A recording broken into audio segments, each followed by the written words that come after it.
It was just shy of 3 weeks ago that quiet little Newtown changed forever with the tragedy at Sandy Hook, and tomorrow the survivors from that day will go back to school. The kids will be using a school building in nearby Monroe, and counselors and police will be there too. News 8's Stephanie Simone is here now with how they are navigating this difficult day. Stephanie?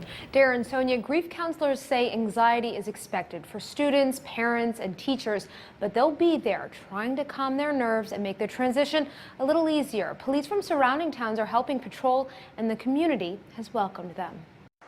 Things will never be the same for Sandy Hook Elementary School students, but for the first time in more than 2 weeks, they're headed back to class. It won't be heavy curriculum, but they need to do the kinds of things that are important for kids and to have a normal routine. Dozens of contractors volunteered their time transforming the old Chalk Hill Middle School in Monroe.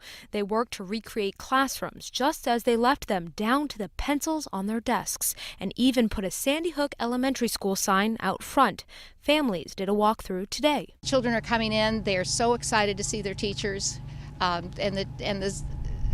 the students coming in completes a circle. Principal Dawn Hutchsprung died in the shooting, so their former principal came out of retirement and will greet them at the door. And that's incredibly normalizing. It's a familiar face to them, and that's huge.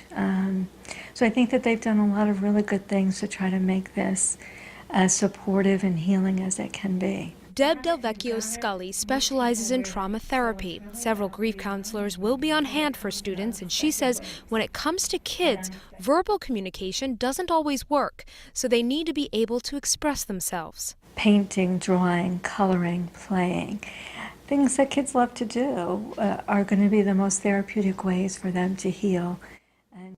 Educators say they really want kids to reconnect with their friends and classrooms. I spoke to a child psychologist who said it's really about getting back to a new normal. Live in News 8 Control, Stephanie Simone, News 8.